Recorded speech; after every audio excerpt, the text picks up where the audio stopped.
Bonjour. Cette première partie sur les inéquations concernera des inéquations polynomiales et des inéquations avec des fractions rationnelles. Nous trouverons peut-être de ci, de là des valeurs absolues, par exemple. Une deuxième partie sera plus technique et concernera les inéquations avec des logarithmes libériens et des exponentielles, mais aussi des inéquations trigonométriques. Tout cela sera complété par l'utilisation du logiciel Dessin Graph qui permet de tracer très facilement les inéquations. Une fois n'est pas coutume, nous ne commencerons pas par maxima parce que maxima fonctionne très mal avec les inéquations, on peut dire même pas du tout. Regardons ça. Dans WordMath, prenons comme moteur de calcul maxima, c'est celui qui est coché, donc c'est tout à fait parfait. Et maintenant, on trouve ici une inéquation. Solve 3x moins 2 supérieur à 6. Indiquons que la variable c'est x par exemple, et demandons la résolution par Alt B. Erreur directement rendue, il n'y a pas de possibilité de résoudre cette inéquation dans maxima. Alors peut-être nous avons fait une erreur avec le fait de ne pas avoir utilisé la commande maxima, alors utilisons la commande maxima. Nouvelle erreur, ça ne change rien. Faut-il décrocher? Non plus. Rien ne marche. Si nous mettons décrocher par exemple ici, avec virgule x, eh bien, ce que rend Albé, voilà ce que rend maxima, c'est-à-dire en gros l'inéquation égale à 0, ce qui ne veut pas dire grand-chose. Et en fait, nous n'avons pas d'outils pour résoudre des inéquations dans maxima. Alors passons à GeoGebra, donc nous allons revenir sur WordMath. Cette fois-ci, nous allons prendre comme moteur de calcul symbolique GeoGebra. Et là, vous allez voir un changement radical. Alors commençons par cette inéquation-là. Solve, donc 3x moins 2 supérieur à 6, virgule x, Al B, et la résolution se fait directement. Il n'y a là, dans GeoGebra, aucun problème. En réalité, nous ne sommes même pas obligés de marquer virgule x. Si nous marquons solve, 3x moins 2 supérieur à 6, Al B, nous avons directement le résultat. Évidemment, nous pouvons tenter des inéquations du second degré, comme par exemple solve x carré moins 3x moins 6 positif. Alt B, et dans GeoGebra, nous avons deux racines.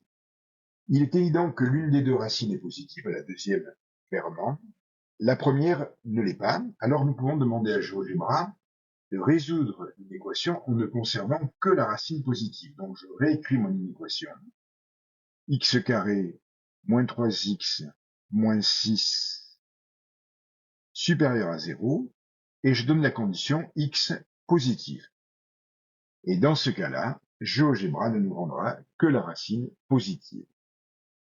Donc, ce genre de choses est tout à fait efficace pour toutes les inéquations polynomiales simples, et nous allons essayer de voir une équation polynomiale du troisième degré, par exemple. Alors pour ça, on va construire un polynôme du troisième degré dont on connaît les racines. Le plus simple, c'est de faire expand pour développer x plus 1, x moins 2, x moins 5 par exemple, Al B. Nous tombons donc évidemment sur un polynôme du troisième degré. Nous allons pouvoir donc maintenant résoudre l'inéquation solve x3 moins 6x2 plus 3x plus 10, par exemple supérieur ou égal à 0. Al B, et nous obtenons ceci, x compris entre 1 et 2, et x plus grand que 5. Supposons que nous voulions dans cette inéquation que les racines positives strictement plus petites que 3, nous pouvons rentrer, alors en recopiant l'inéquation par exemple, on la copie, on la colle dessous, et on marque x, alors on veut strictement positif, 0x inférieur à 3, et nous tombons dans la résolution Al B. Donc il faut que x soit plus grand que 0 et x plus petit que 2. Et évidemment, dans ce cas-là, de façon un peu étonnante, GeoGebra n'affiche pas x compris entre 0 et 2. Donc ça, ce sont pour les équations polynomiales de base. Alors nous avons des équations polynomiales un peu plus sophistiquées, par exemple solve a fois x, alors on met le fois parce qu'il ne faut pas qu'il y ait de confusion avec ax, plus b, supérieur à 0. Et évidemment, alt b, rien n'est rendu, ce qui ne veut pas dire qu'il n'y a pas de solution, mais dit comme ça, oui, il n'y a pas de solution, parce que nous ne savons pas si a est positif ou négatif. Alors, il faut préciser, solve a fois x plus b supérieur à 0 et a strictement négatif, alt b, et cette fois-ci, GeoGebra rend la bonne solution d'une équation x plus petit que moins b sur a. Alors bien sûr, on peut le faire avec a positif pareillement. Regardons maintenant d'autres inéquations, comme par exemple celle-ci. Solve, ça nous introduit petit à petit vers les fractions rationnelles. 1 sur x inférieur à moins 2.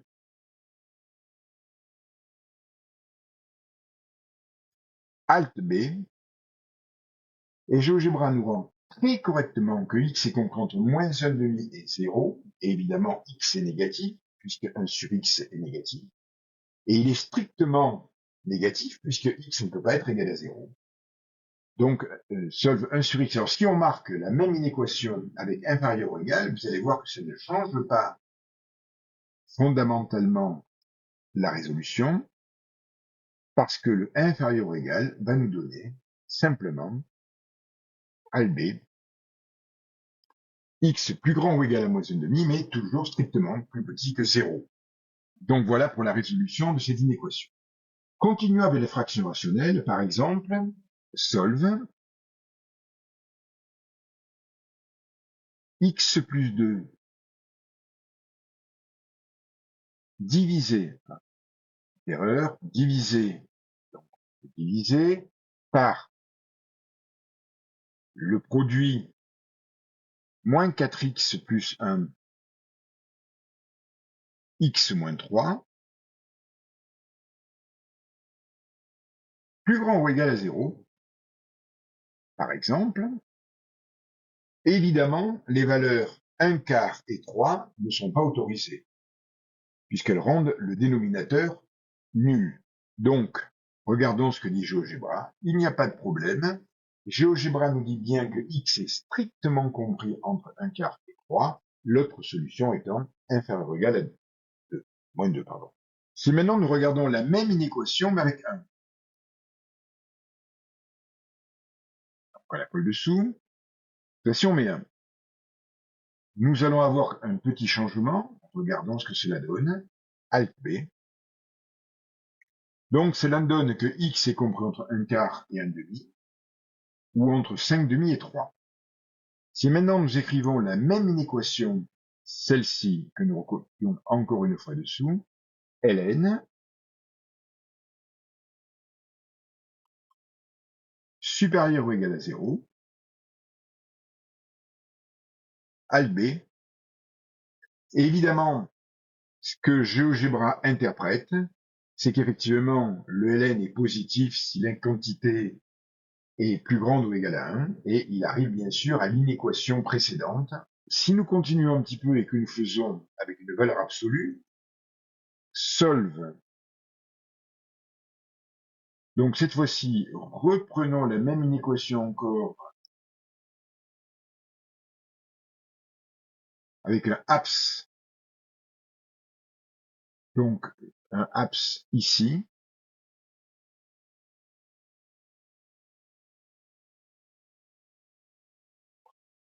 Alt B.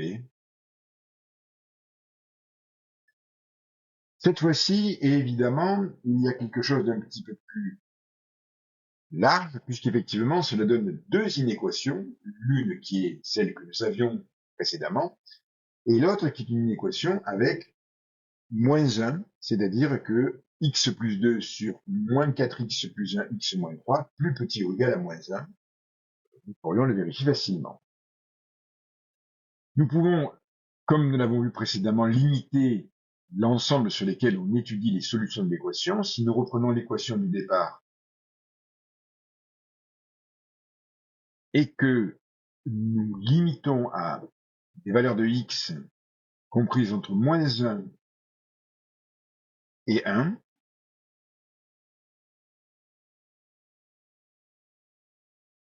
évidemment, GeoGebra appliquera tout à fait correctement cette limitation.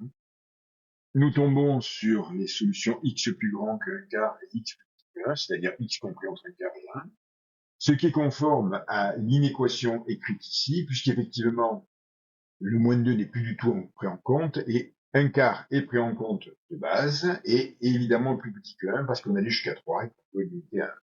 Voilà donc pour les inéquations polynomiales et les inéquations de fractions rationnelles dans GeoGebra.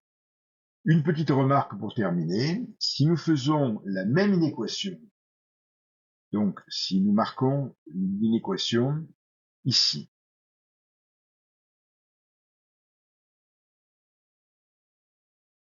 et que nous la résolvons directement par le solve de WorldMath, donc on clique sur le solve de WorldMath, bien sûr c'est x qui va être, et nous avons choisi GeoGebra, ok, si nous faisons Maxima, ça ne marchera pas.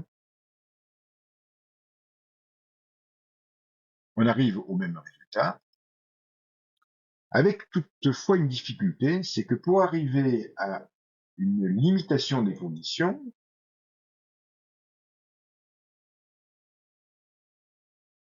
on recopie, et on met dessous